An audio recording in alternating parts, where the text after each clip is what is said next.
And I also think for decades, many potentially great series were axed because of high, out of touch viewership standards set by major networks. 100%.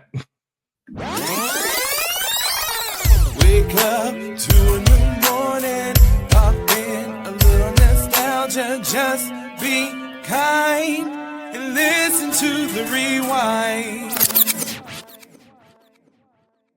Welcome back to the Rewind Podcast, the show that explores TV and film through a queer millennial lens. I'm Keenan. And I'm Jonah. And today we're doing a very special episode. We're going back to olden times when we used to do a favorite version of the podcast.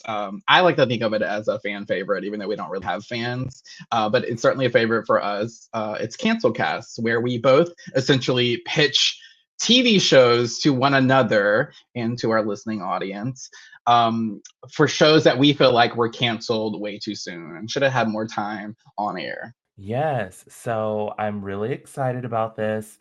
We're going to break this episode up into two parts. So you're going to get the first episode on Friday and then the following week. That's okay, because you're going to get some great information about some shows that we both love that got canceled. And I highly doubt that we're going to end up doing the same show. It would be very wild if we did, because we did not talk about this to one another. So, Jonah, I'm going to let you go first. Well, I'm pretty sure you have not seen my show. I think we've talked about it very briefly. I've asked you if you've seen it before, and I told you I think you would like it. But we've never really talked about it in depth, and I just got the impression you had not seen it. But my question to you, what do you get when you take the X-Men and suburbanize them? The X-Men and suburbanize them? Yes. I don't know. What do you get? You get the 2010 ABC superhero family action drama No Ordinary Family, starring some recognizable faces, including someone you and I have met. Who's in it? Julie Benz? Yep. I love that. I love that Julie was the one that I immediately reached for. Yep. It stars Julie Benz and some other faces you may recognize or at least know of. But let me preface to say my sources are a range. I've gotten the bulk of my information from ABC.com, Rotten Tomatoes, IMDb.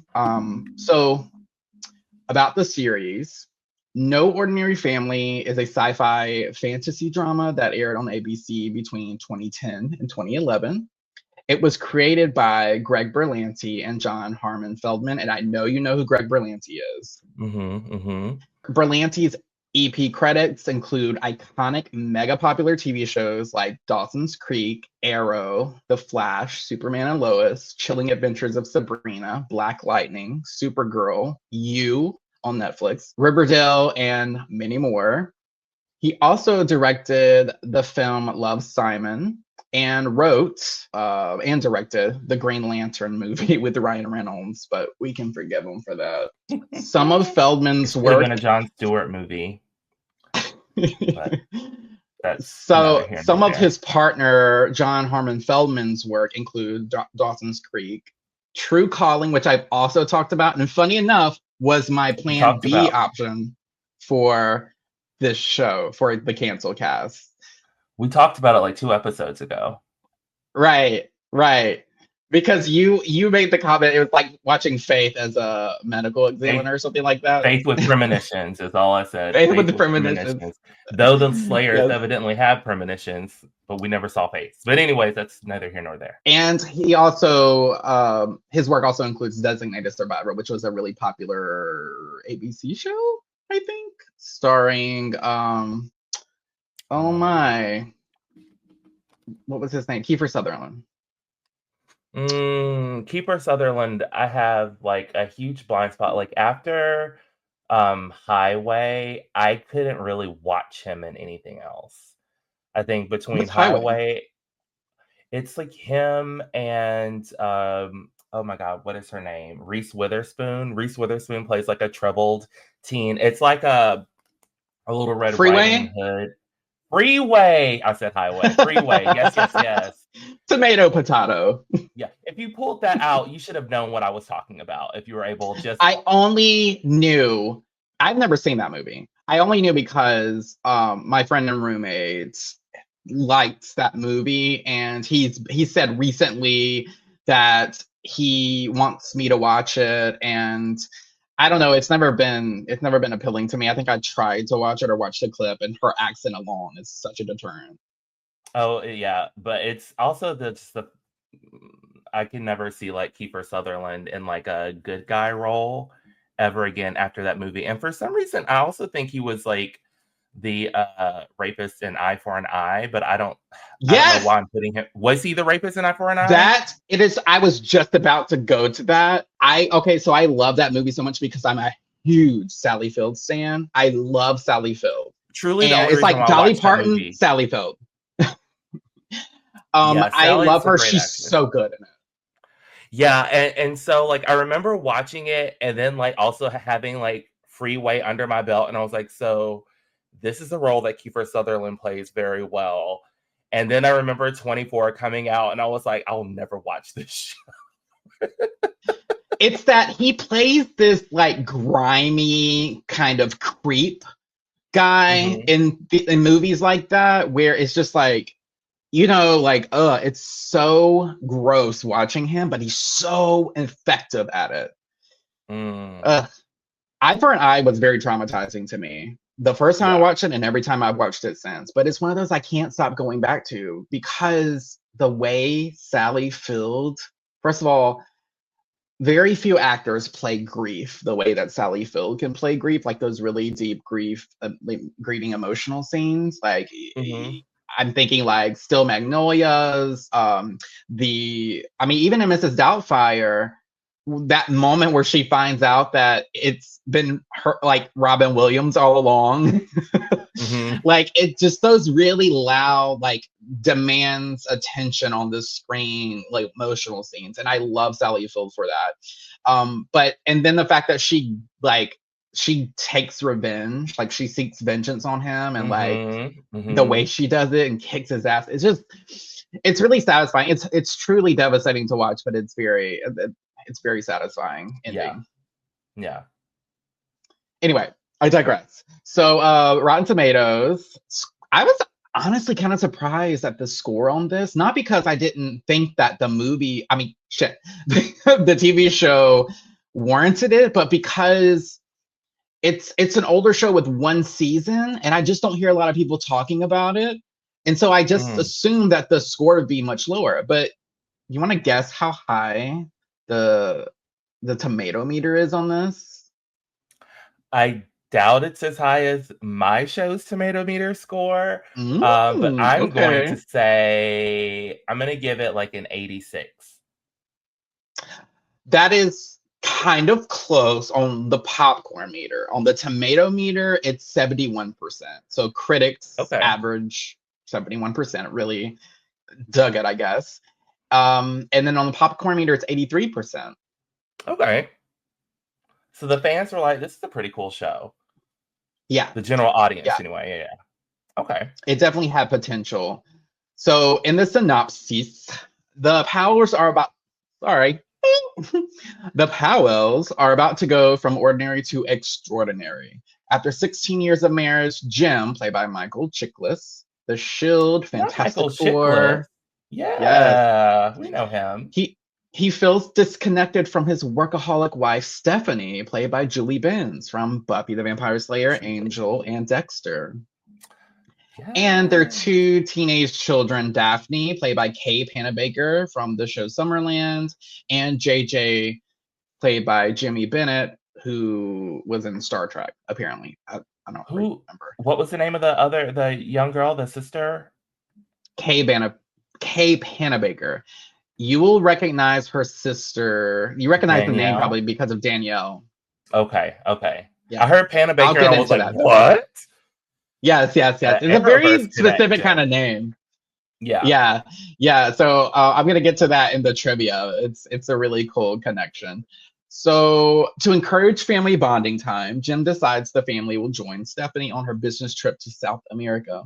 When their plane crashes into the Amazon River, they barely enjoy a moment to celebrate their survival before returning to the grind of everyday life.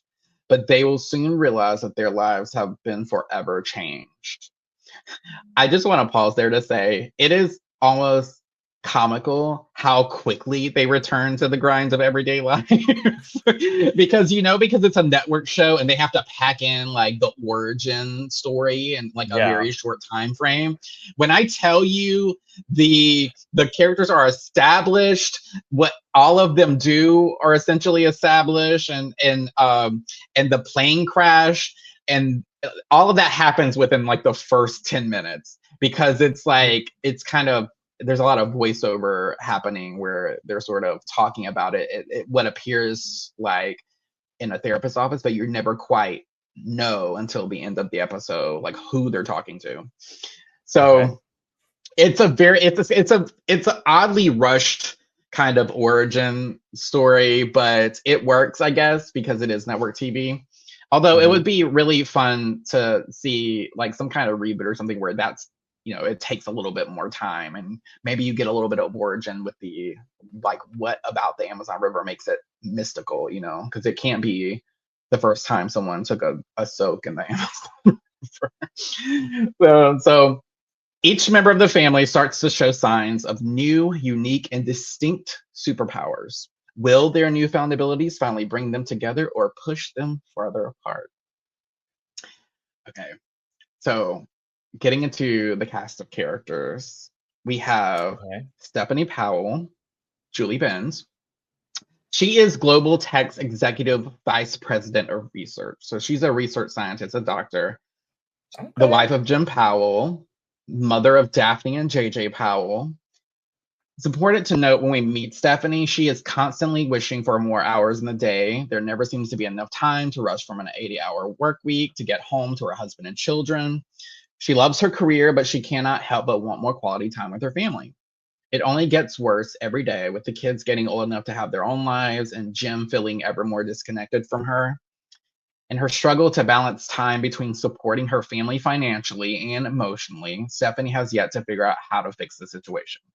So naturally, her powers and abilities are superhuman speed. Mm. Mhm. Mhm. It's just like the female Flash, essentially.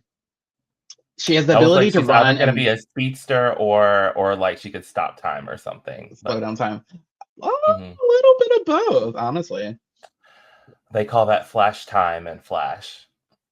He can like Mm, speed. He can essentially slow things down around him to the point where everything just like stops moving, and then he yeah, exists. I think I've seen that in my my forced watch of that show. Yeah. Well, Enter Flash So Time is a good episode. It's one of the handful that I actually know the name of. So her superhuman speed, like the ability to run and move at supersonic speeds, and that includes accelerated perception, where she can perceive objects and information at such accelerated speeds that time appears to have slowed down. Accelerated metabolism, rapid healing, superhuman stamina. She also has superhuman reflexes, and at one point in one episode, she has the ability to time travel due to a temporary serum that she takes. I can't really remember that storyline, but that's what I found on the fandom Hmm. page. So her husband, Jim Powell, played by Michael Chiklis, is a police sketch artist, a husband of Stephanie, father of Daphne and JJ. In the beginning, Jim was unsatisfied with his life. He felt that his family was breaking apart and he felt unrealized in his job. So his powers and abilities were superhuman strength, where he was able to lift considerable weights, throw objects at great speed and distance, and exert immense force. He had the ability of invulnerability, which was to possess a high level of physical invulnerability, surviving falls from great heights, being run over by a speeding van, hit by a train, resisting the force of shock waves, had the ability to catch a 100-mile-per-hour fastball barehanded without sustaining injury. He can super leap, really high, at least a minimum of 10-story buildings or over 1/4 of a mile. He's a He has Hulk. essentially, yes. He has superhuman reflexes as well. He can easily intercept incoming bullets, and even keep up with a criminal armed with teleportation powers. He also has accelerated healing. I watched the first episode.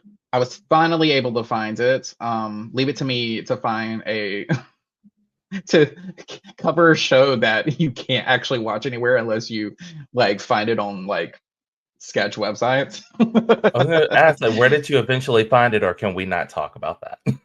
No, we can talk about it. I'm gonna provide the website. It's definitely bootleg, but it's a thing.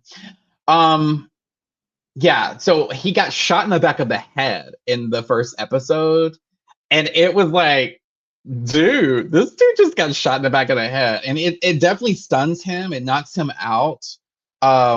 Obviously doesn't kill him. He just has to rest for a little bit, and he's fine. But I mean, it was pretty impressive. Their daughter, Daphne Powell, is a straight A high school student. According to this slightly shady fandom description, Daphne is a smart, pretty teenager with the luck and skill to be happy and almost popular. Okay. And the almost popular sent me. I'm like, okay. Y'all have to say that. Oh, she's the oldest of the Powell siblings, and her powers and abilities are neat. She actually it includes quite a bit.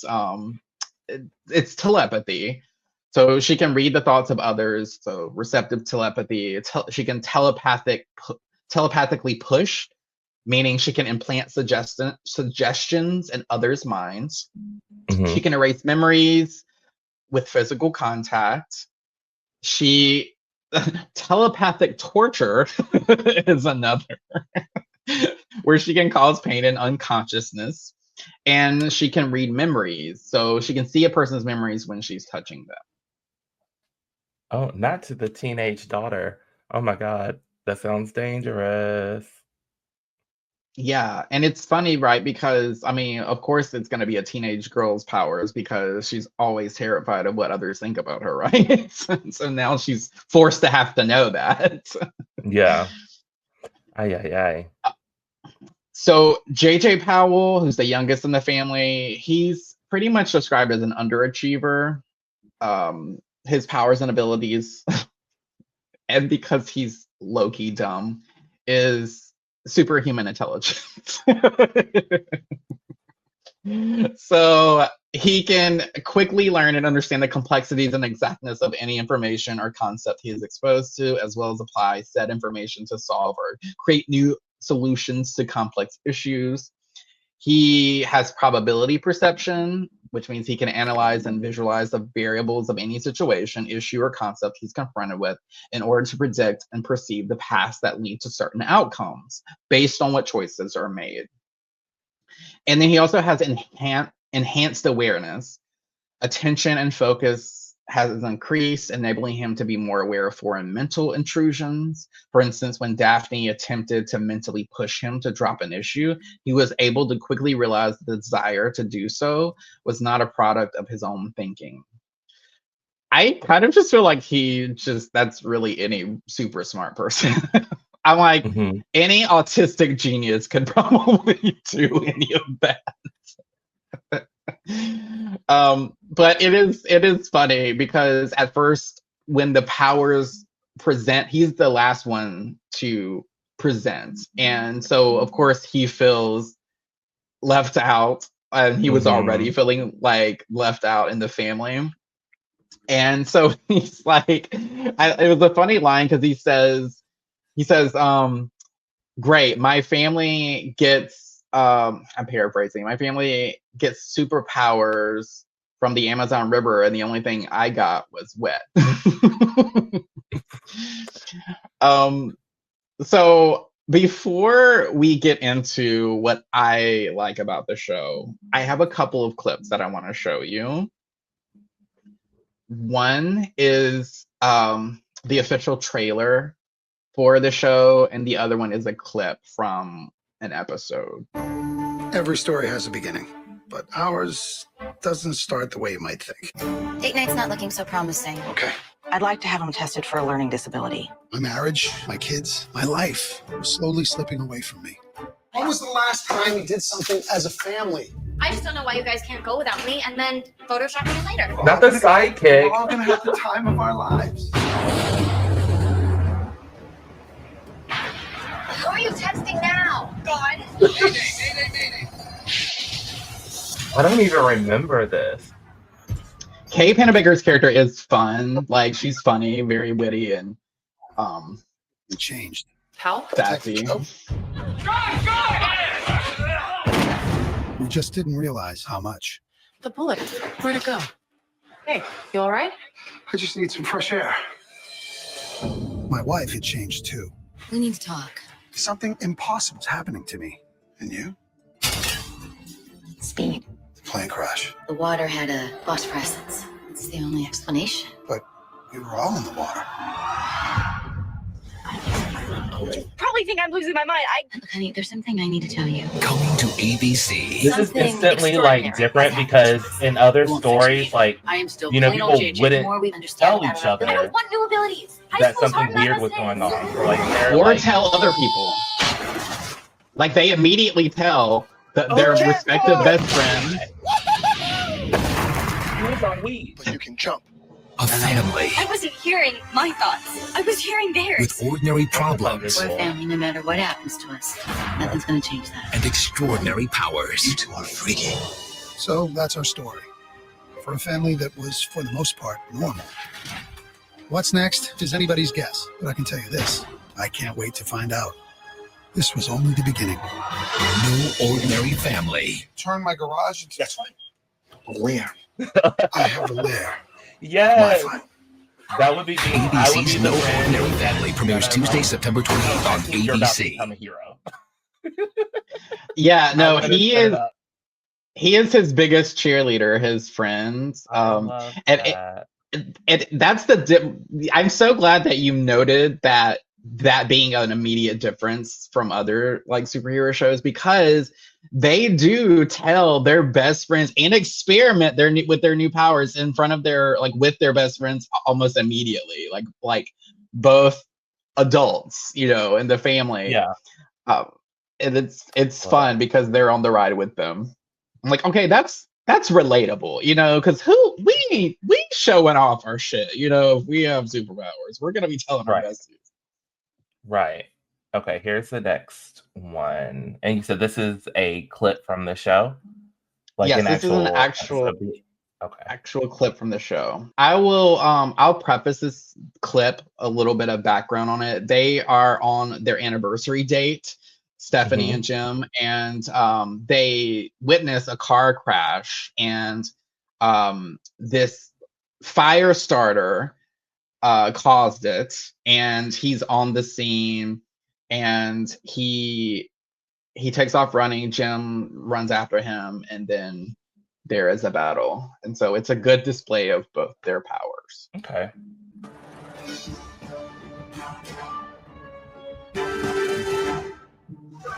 Nobody inside, all clear. Look at him. Call the police. Tell them the arsonist is on site. No, Jim, wait. I'll be fine. Stay here. Promise? I feel like he looks like a Great Valley Pete David, the fire starter. He just has like dark circles around his eyes. He's just Mhm. really shifty. Okay, Michael Chiklis. How are you? Haven't I seen you before? I got another fire. If I were you, I'd get out of my way. If you were me, you wouldn't be killing people. Is he just a basic arsonist or does he have You know powers what you're too? dealing with. He's super powered But I as guess well. we have something in Figure common. You too? What? Not you too. Uh-oh. Not another powered person. This is their first encounter where they encounter with another powered person. Let's find out what yours is.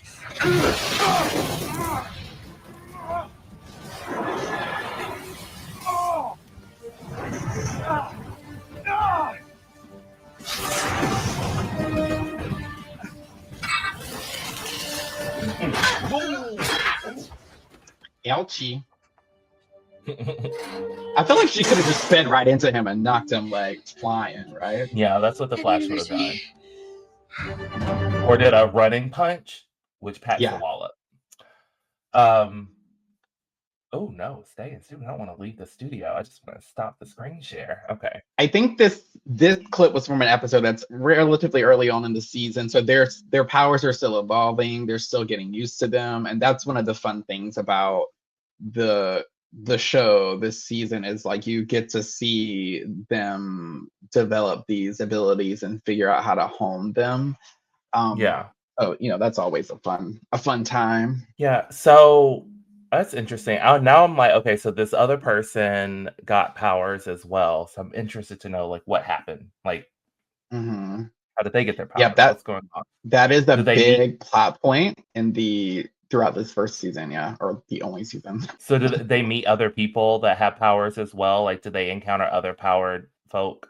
Yes, and oftentimes they are people who would abuse their powers, so to speak, Mm-hmm. and they have to play superhero. And that's one of the things I will say I like about the show is that they take totally regular people and they slap these powers on them, and then now they have this burden of using these powers to like help people, and they just happen to be on the front lines of situations where it puts them in those situations. For instance, he works for the police department as a sketch artist, so obviously he's like really like crime adjacent, so there's a lot of him like kind of investigating these superpowered crimes behind this like backs of the actual detectives, and them kind of dismissing him like and treating him like oh maybe just leave it to those of us with guns or whatever. And so that's funny. And then meanwhile he's solving the crime for them.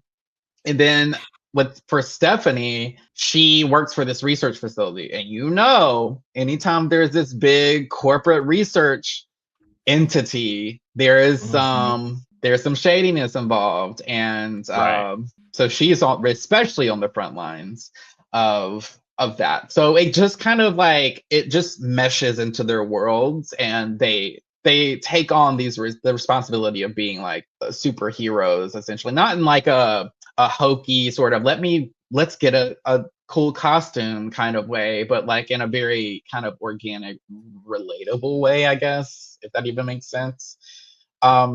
Some of the other things I like about the show is I really enjoy the blend of family drama and superpowered storylines, because it's not something you see a lot, except Black Lightning. That was fun to experience as well, but Black Lightning came way later, and I think this was one of those where it really feels like a family drama more than anything at first, or initially, with like superpowers thrown in. And it's also fun to get this superhero origin story and watch these characters evolve, which I've already kind of said. But another thing too, the special effects are pretty solid, especially for a network show of the mid-aughts. Mm-hmm. I kind of liken the quality of the special effects to the Arrowverse. What is the year again? That 2010 to 2011.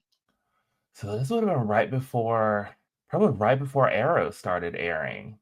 Yes, because I think Arrow started in 2012, right? I think so. Keep talking. I'm gonna look. I looked it up earlier. I think it said 2012 because I was thinking, October 10, 2012. So you didn't really have like shows like this on, except you had Smallville that had come along and had been on for a while, and it was kind of solo. Wrapping. Yes, it would have been just wrapping up. It's 10th or 11th season. I can't remember how many seasons that had. Yeah. And then you had what's another Heroes that showed up Yes. And 2006. Powerless. Did you ever see Powerless? I don't think so. What's that about? So Powerless, in the vein of like all your WB shows, or in like a WB universe, they have these people who run a business, a Wayne business, where they kind of create gadgets for everyday people who are encountering superpowered people. So it's like Oh, this regular office in the foreground. They had no money for like popular characters. You might have seen like one or two people in the background, but it's very much present in the superhero world. But none of your main power people have powers. And there's like Alan Tudyk is in it, Ron Funches is in it. really? Yeah, and the main actress was Vanessa Hudgens randomly. Get out of here. Yeah, yeah. Look it How up, have I never Powerless. heard of this? And I was I will trying to definitely have to find check that out. the air date of that Powerless series. Computer. I don't know what this book series is. WB. Come on. There we go. Oh, okay. 2017. So that's relatively recent. So never mind. But also kind of not when you think of it, because that was almost 10 years ago, right? It was almost 10 years ago. Yeah. It is 8 years It ago. feels like it's recent, but it's Yeah. technically not. But it I had recently watched 61% Rotten Tomatoes. Oh, wow. I recently watched it and I was like, oh, this is fun. Like, it wasn't, like, and Putty, that guy is in it. I can't remember his real name. It's The one something from Putty, I think. Community? Yes. Danny Putty. Okay. Yes. I love Wonderful him. name. Okay, so this is it's a comedy. It's a from straight up DC. comedy. Yeah. Yeah. Oh, that's fun and interesting. Yeah, and so Alan Tudyk is supposed to be like Bruce Wayne's cousin who was running this division of the company. And yeah, it's really fun. It's a good time. It's a good time. Well, where can we stream that? Because I definitely want to. I want to When check that I out. watched it on the CW app. Let me hop over. Google is only showing it available on YouTube, Fandango, Apple TV, and Amazon Prime, but you have to purchase on all of those. Ooh, lame. Yeah. Lame. So lame when they take an older TV series and make you purchase it. Yeah, well, honestly, I had to watch mine on Tubi, so it might be somewhere. Yeah, I have found like some of those something. It was one of those kinds of situations where it's a free. And you don't always like it'll just randomly show up and you don't see it in the search when you go to search it on Google, but you'll find it on one of these like smaller streamers like Tubi or Pluto TV or Freevee or something like that. Yes, and I think it was Pluto actually that I was streaming. Damn it. I might have to double check that whenever we wrap this episode. So because I didn't write it down. Well, let me know, because if it gets out there, I will definitely check it out. It sounds like my kind of ride. Even though I'm not, it is funny that I'm covering a superhero show, right? Because I'm off superhero shows mostly. I am watching the new Daredevil series. It's so good. It is, but I'm pacing myself just because I have to be in a headspace for it. It's really heavy. It's really heavy, and that actually is a good segue into my next point about why I like the No Ordinary Family, is because it's very wholesome and not too heavy. It's a lot of superhero shows today, it's just they're very dark. They're even filmed dark, just like Daredevil and Jessica Jones. And I do love those. I love Daredevil. I love Jessica Jones. I'm so excited that whole gang's getting back together for us to see more of them. I haven't seen all of all the most recent episodes of Daredevil. I think I may be behind episode or two, but my understanding is that there are going to be some special guests that show up that we are familiar with from that world. So I'm very excited to see that. But also the cast chemistry was fantastic on this series. They all work so well together. It really does feel like a family. I mean, everybody knows their assignment and they perform it well. I think there's great character develop in just one season, honestly. And I mean, it's by the end of the season, you're really like wanting to see more of them. Like, oh, how are they? Because they've started to really hone their powers and they're getting new ones, but you're not seeing like as much as you could with some of the newer abilities. And I'm sure it was an anticipation of hopefully getting a second season, but also the characters were relatable and likable. So it is a bummer that it only got the one season, but it's enjoyable, the what we do have. I will say, want to share some disclaimers in hindsight as I've researched and like watched the first episode again. It is a little tropey, and you've probably figured that out already just from like the character descriptions and watching it briefly. I mean, you have like the typical masked guy who feels inadequate next to his successful type A wife, the bitchy boy obsessed teenage girl, the dumb absent-minded teenage boy.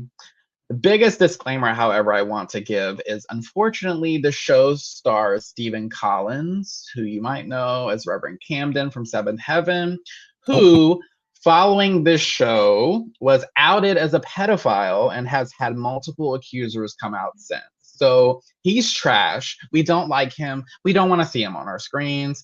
But fortunately, we don't get too much screen time of him on this show. And spoiler alert, he turns out to be a villain. So we don't have the mind fuckery of watching him as a likable character the way we had with Seventh Heaven. So he's easy to hate. So cringe. Anyway, so why was it canceled?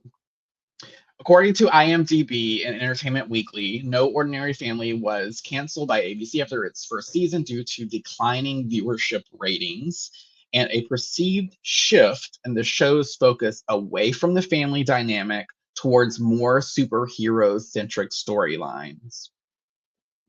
I will attest, from what I recall, it did start very much like a family drama, and it progressed into more superhero heavy. And I guess that's probably what they mean, because I think they probably expected that's what people wanted to see. While the show initially generated high expectations, its ratings dropped significantly, ultimately leading to its cancellation. Some viewers and critics felt the show veered towards a heroes-like narrative, focusing more on individual superpowers and less on the core family relationships. I'm like, did the viewers and critics feel that way, or did the executives who wanted to make money feel that way? I just the parallels between our shows is so out of control.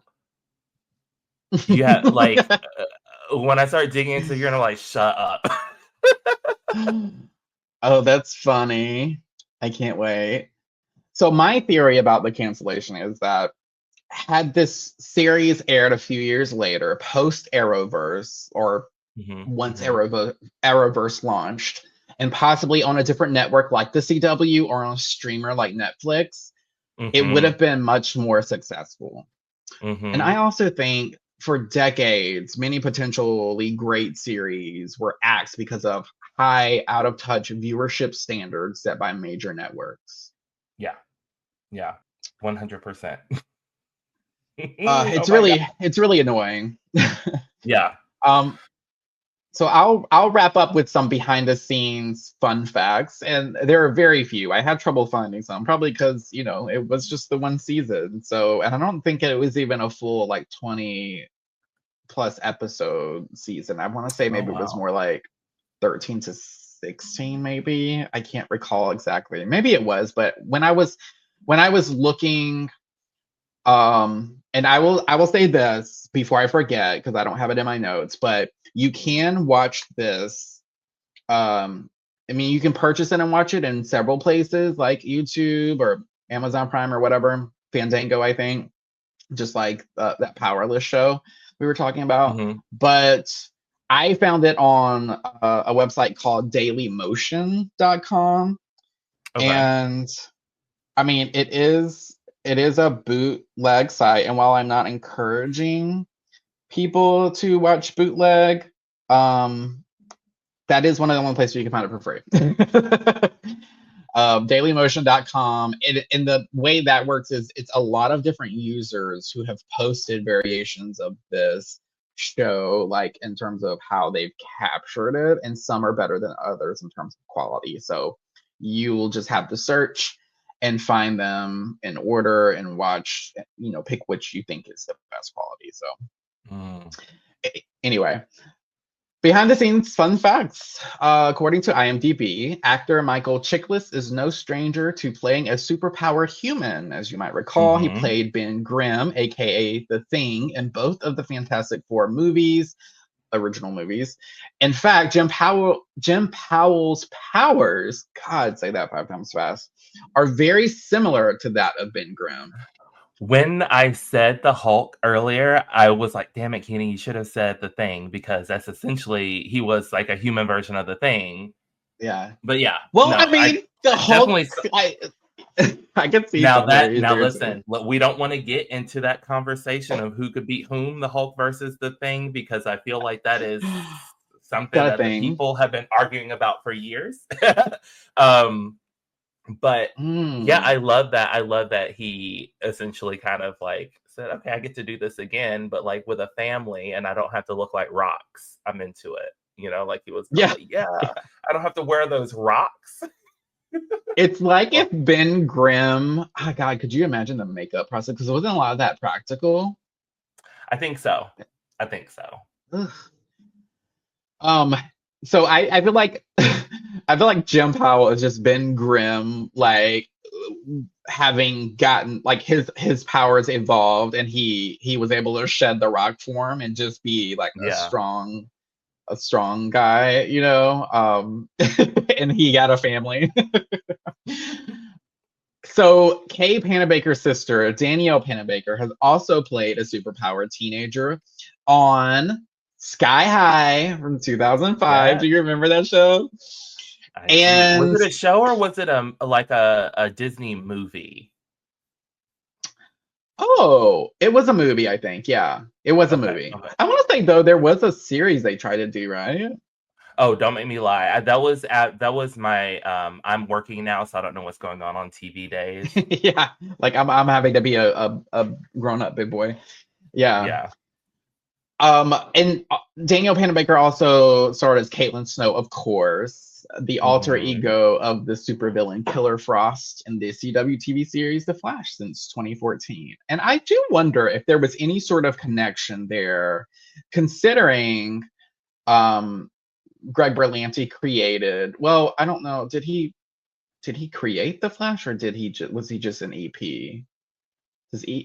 I can't remember. An EP. I don't. Well, either way, he was a top executive of the show, so both shows. So I wonder if, like, at any point he had met Danielle Panabaker through Kay, and if he thought, hey, you would be great for this character or whatever, or if maybe he wanted to offer it to Kay. And because Kay no longer acts, she's retired from acting, that Danielle picked it up. But I don't know. I like to think that there's some connection there. Yeah, so I just think it's really cool. Like when I was watching, and I couldn't have said this like several months ago or a year ago, definitely not when it started airing, but when I watch it, there is a very like Flash feel to this show. And I can absolutely see Greg Berlanti's influence and direction in this series, the same as The Flash. So it's a fun ride. You're only going to get the one season. I can't remember if it ends on a cliffhanger. It probably does. And I think this could have really been this is like, to me, this was like the lead series opportunity, the lead role opportunity for that Julie Benz deserved, I feel. Yeah. And just hasn't really gotten much of. And I mean, Michael Chiklis, I mean, he came from The Shield, so Mhm. I just feel like it would have done much better, like fast forwarding a few years later. But there was a great opportunity there, and it's a fun time. So I encourage anyone who wants to see it and don't want to purchase it, maybe check out that website, dailymotion.com. But you didn't hear it from me. So that's my show, No Ordinary Family. I can't wait to hear yours. Oh, yes. Okay, so I like that. I'm going to have to give that a watch because it seems like it would have been right up my alley. I would have For definitely been sure. watching that. For sure. Yeah. Alrighty, everyone. So that is it for this week. You have to come back next week to catch my episode. There won't be any spoilers. You just have to subscribe and turn on those notifications so you can get the episode as soon as it drops. In the meantime, thanks for listening to the Rewind podcast. Before you go, please take a moment to show some love for our podcast by leaving us a review, a positive review on Spotify, Apple Podcasts, or wherever you listen. Also, YouTube. We are really leaning heavily into YouTube. It's now a video podcast, so we would love to get some engagement with you guys on that platform as well. Comment on some of the videos, some of the shorts that we post, and let us know your thoughts and some of the hot takes that we drop or theories and that kind of thing. Yes. So you can connect with us on socials. You can find us on Facebook at The Rewind Podcast 1 or search The Rewind Podcast. Blue Sky is at The Rewind Podcast. All the stuff that they put at the end of theirs. Instagram is at The Rewind Podcast, and TikTok is at The Rewind Podcast. And as Jonah said, you can find us at The Rewind Podcast on YouTube. Yes, so engage with us. Please make sure that you subscribe and do all the wonderful things. And we'd love to hear from you. Email us at therewindpodcast1@gmail.com, and we could read it on the podcast. You can also connect with me on Instagram at JSTaylorWrites and at keeping.it.reels with a Z, and on TikTok at keepingitreels. Whoop, whoop. You can also find me on Instagram and TikTok at Keeks on Camera. And until next week, everyone, be kind. And please rewind. Rewind. Why did I do that? Oh, well. I don't know. I was like, damn, I'm trying to take the whole tagline. Oh, my God. I've had a headache for a week. Oh, no. Just be kind and listen to the rewind.